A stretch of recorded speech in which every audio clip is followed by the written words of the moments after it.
Welcome back to another episode of the Thought Pioneering Podcast, part of the FreedomCast Network. I'm your host, Kyle Shionsky, and in this episode, we're going to continue on our three-part series of psychological safety with Jane Yrenaya. And if you haven't had a chance to check out the other episode, pause this podcast now, go check out the first episode in this series, which was what is psychological safety, because if you don't, a lot of what we're talking about may seem out of context. So definitely go check that out, and we'll wait for you to come back. So now that you're back, we're going to go ahead and jump straight into the conversation, and we're going to pick up a little bit where we left off. And we've talked about psych safety, what it is, the history of it, why it's important in organizations. So to set these next two episodes up, this one we're going to talk about how it impacts the individual contributor. And then next, we're going to talk about what leaders and other individual contributors can do to make a safe environment. So first and foremost, what we want to do for this episode is let's just define what an individual contributor is. So Jane, I'm going to go ahead and welcome you back to this episode. I really enjoyed our discussion on our last episode last month. So welcome back for another crack at Thought Pioneering. Glad to have you here. I'm so glad to be back here, Kyle. Thank you for continuing this discussion. So first of all, what is an individual contributor? Well, an individual contributor is someone who contributes to the organization or team, but doesn't manage teams. Okay, so what I really want to talk about here is how we all make a contribution to creating this climate of psychological safety. Let's think about that, though. What are some of the benefits that we can bring when it comes to psych safety, or what are some of the benefits that psych safety can bring into the workplace? So as we spoke about in the last podcast, in the absence of fear, you work in an environment of high trust. And when you work in an environment of high trust, relationships are healthier and people engage wholeheartedly into the work that they do. And when people show up in this way, you tap into the best of who they are. And what I mean by that is it's their best thinking, it's their talents, it's their ideas. So for example, consider this.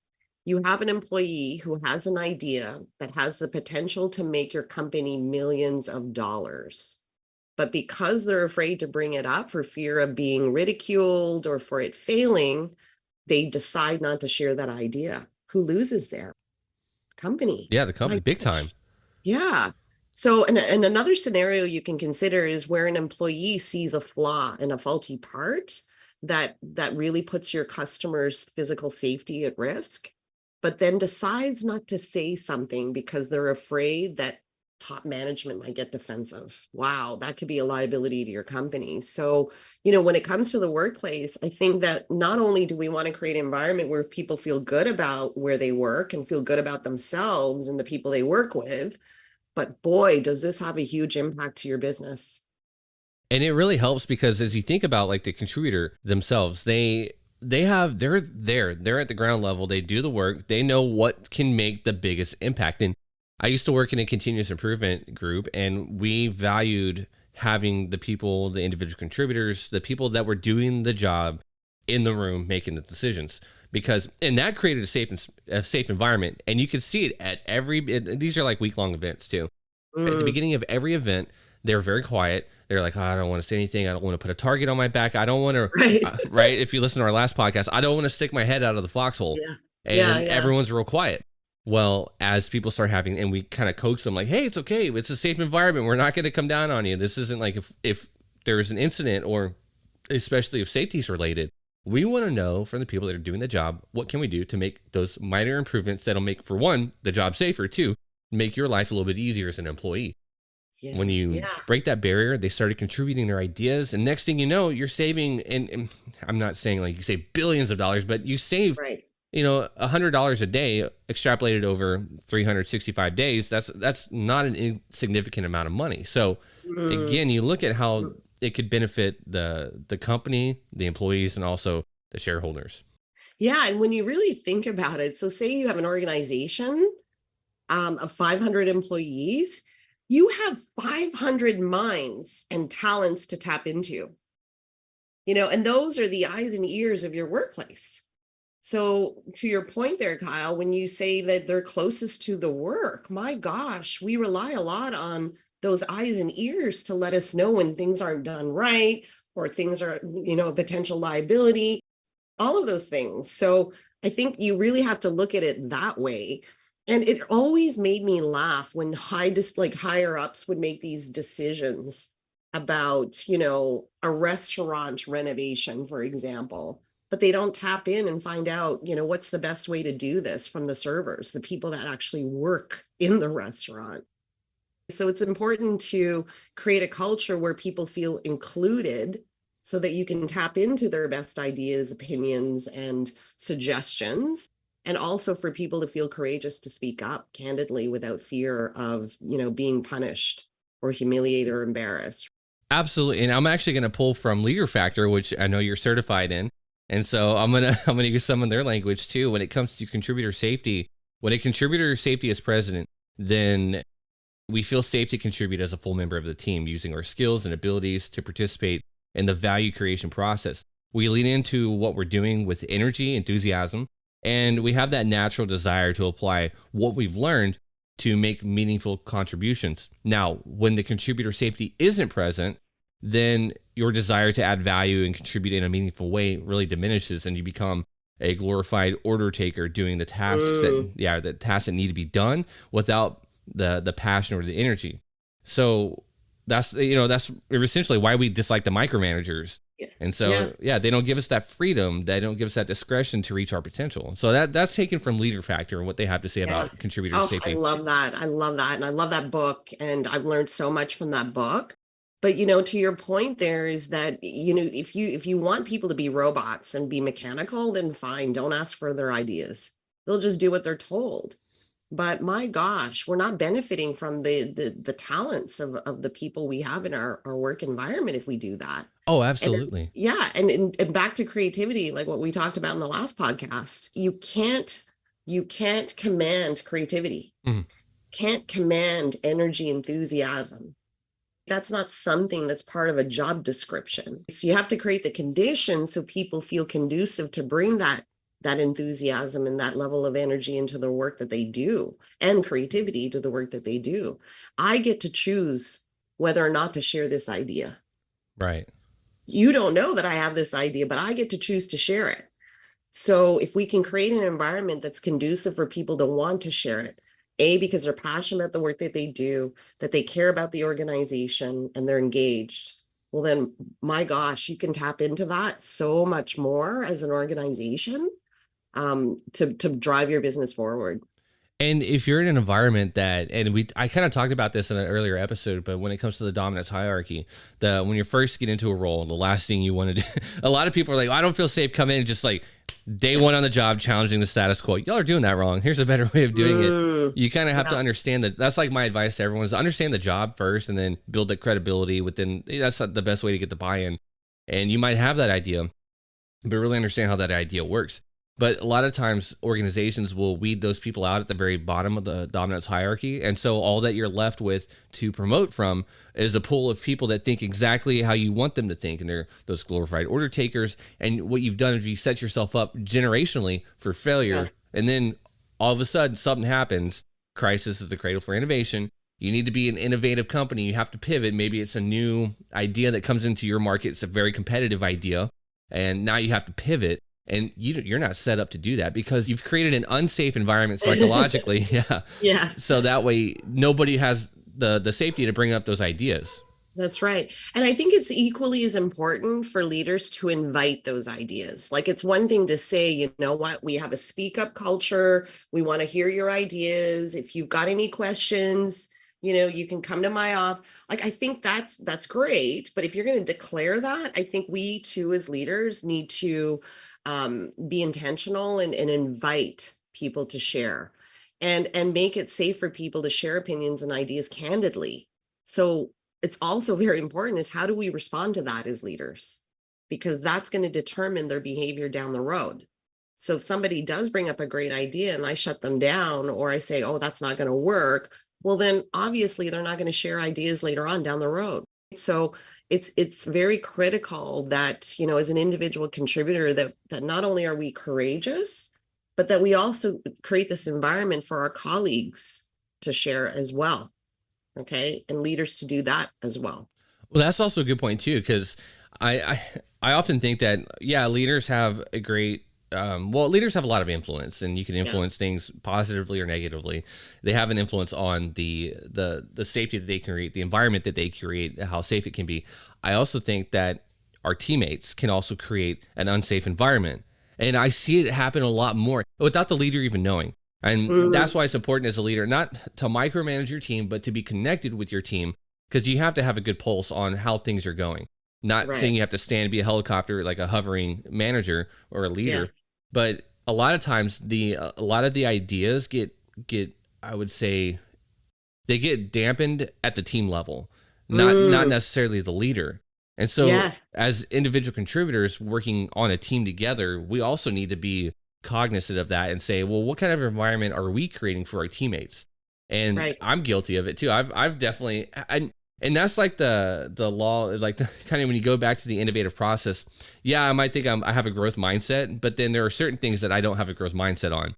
And so I got to be able to check myself in that and say, okay, well, what kind of environment am I creating for this idea, or for this specific scenario? So Mm, that's also very important as team members. How can we help create a psychologically safe environment where we can really thrive? yeah. Yeah. And you got me thinking there, because if you look at a team, that's a social group. And again, psychological safety, it's about interpersonal risk taking. And Google did a great study, and they studied some of the best performing teams, about 180 teams they studied. And what separated the great teams from the poor performing teams is high psychological safety as number one in terms of importance for a healthy team. So when you look at teams and they're socially interacting with each other, they have a mix of different strengths and ideas and opinions, and this can sometimes cause friction. It can cause conflict. And I love Timothy Clark's idea that we often confuse intellectual friction with social friction. And we take things personally oftentimes. So, if organizations can spend more time in building relationships and high trust, well, then we won't take those things as personal. And this is Right. what makes a healthy team. So we gotta really put training in place or learning in place to help us deal with conflict Mhm. in a productive way, so that we can move past taking it personally and being vulnerable and trusting that our coworkers have our back. And I think a big part of that is awareness too. I mean, before we can even do the training, it's just building the awareness of, hey, here's something that exists. If we're not aware of it, then we're just going to keep brushing it under the rug. And now being aware, and then being aware of not doing anything, that's another that's another thing too. So that's where your skills development will come in. Was now that Mm, we're aware, what can we do to proactively to mitigate certain scenarios, or how do we work through if there is a conflict and there's an abundance of content out there. That's why we're in the business that mm. we're in. Is Yes, that exactly. we help organizations push through those barriers. So yeah, there's so much out there when it comes to how. Okay, now that I know that this is out there, what can I do to make and create and sustain a more psychologically safe environment? Well, and what you're speaking to, Kyle, is emotional intelligence. Like when you have a teams that are high in emotional intelligence, they're very aware of their own emotions, but also the impact they have on others. Right. So I think that's a very important thing to look for when you hire people is where are they at in terms of emotional intelligence, because that's having really great interpersonal skills and being able to work through problems and conflict and all of that. People high in emotional intelligence do that well. Absolutely. And it just helps the team really progress. I mean, everyone wants, if we look at the Tuckman stages of team development, everyone wants to get to the performing stage. Yes. Like we all, and I feel like we all spend a little bit of time, sometimes a little too much time in the storming phase. But when everyone wants to get to performing, and sometimes you feel like, oh, I want to skip all these other stages. But it's like, nope, it's kind of the rules of the game. You Mm, have to progress. That's how you grow. And yes. so, yeah, when we get to those high performing teams, why is psychological safety critical for those teams? Yeah, well, here's the thing. When you look at a team, we're all working towards a common goal. We're all working towards a common goal. And again, if for high performing teams to be high performing, we got to support each other. We've got to bring all of our ideas together. We got to synergize. and also really work on each other's strengths. This is what makes a great team. We don't want everyone the same. So when there's diversity, sometimes there's conflict. Sometimes there's differences of opinions. And again, high performing teams, it's not that they're all the same that makes them so great. It's because they're different or diverse, but they have skills to be able to work through the differences Yeah. and conflict. Well, Communication, things like that, right? All very critical for high performing teams. well, that's kind of like the next topic that I was going to ask you too. Is like, where do organizations tend to fall short when creating a safe environment, or what do organizations tend to do to create a safe environment, and where do they fall short? Yeah. So one of the things I want to point out there is that leaders of teams need to be very clear on their vision, their goals, and expectations. Because in the absence of clarity, there's ambiguity. And that's not psychologically safe for me. I'm not going to know as an individual contributor how I need to contribute so that I can progress our team's goals forward. So that clarity of vision, that clarity of goals and expectations is very, very important. Because otherwise, you're going to have different views on the team of what's important. And then that's where you get differences of opinion and lack of clarity. And people are going off in different directions. So I think in a high performing team, we've got to all be on the same page here. Yeah, and I think that kind of leads into a little bit of empowerment too. I know Craig Rochelle is another podcaster. He has a great podcast on leadership, but he defines empowerment or the keys to empowerment as clarity and trust. And so having a lot of trust for the individual, but also having extreme clarity. I, for one, am a person that needs a lot of clarity, because to your point, if you tell me something and I'm not a mind reader, as much as I try to be, I will do something and what I think is the right thing to do.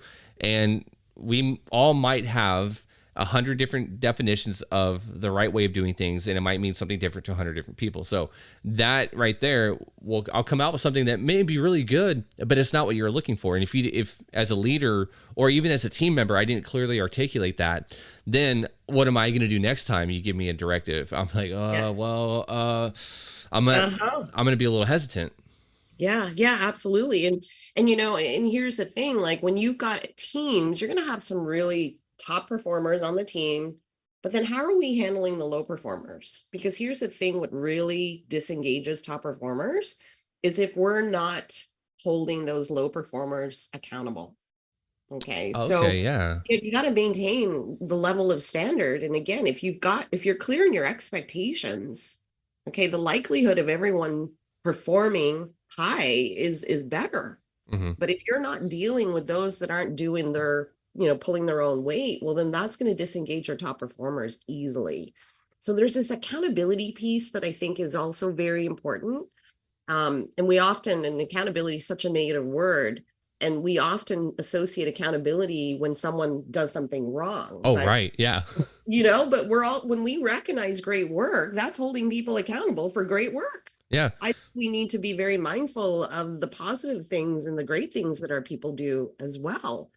And this notion of psychological safety versus psychological discomfort. So, for example, you've got an individual contributor that has made a commitment to get a project done by a certain date.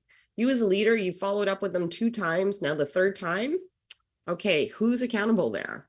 Right. So it's and I really don't want to see this word being thrown around, because that person can say, well, I don't feel psychologically safe.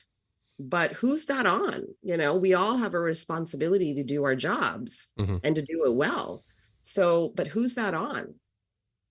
Yeah. And I've had so many conversations with many different clients about accountability. When we say, hey, accountability is a thing we could work on. They're like, well, no, we don't use that word here because we don't want to put that in part of our learning curriculum because that's a negative word. And we really have to coach them on, okay, well, what does accountability mean to you? Yeah. And they're like, well, it's really when things go wrong, like who's to blame? Like, no, accountability is if I tell you I'm going to be here at this meeting at this time, I'm holding myself accountable to make sure that I'm going to be there at that meeting at that time.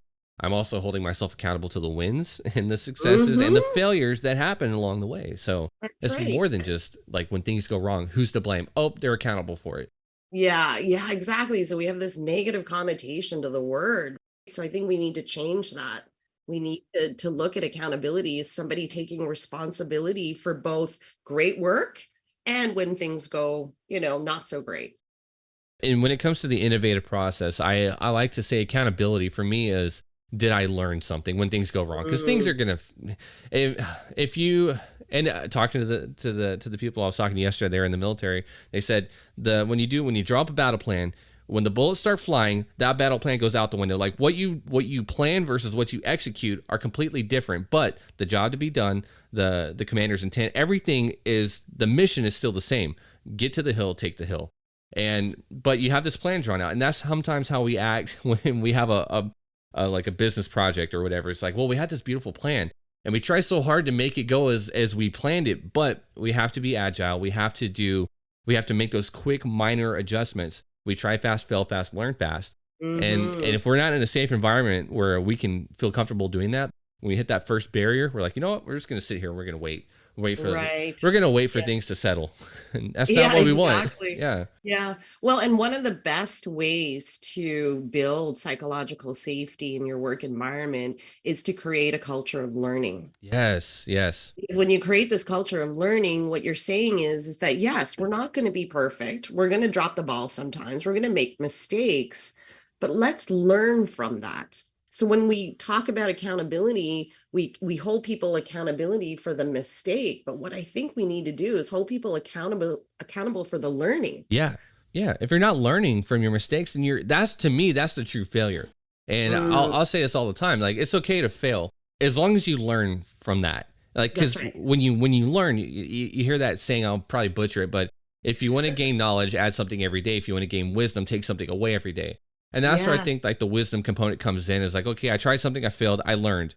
And that's where I think, like, as parents, like, I'm about to be one soon, so I have to figure this out. But it's really of, how do you let your kids, and how do you let as a leader, how do you let your employees fail safely? Create that environment where they can fail, but you give them just enough rope for them to fail, and then coach them so that they can learn. That's where, like, that I think as a leader.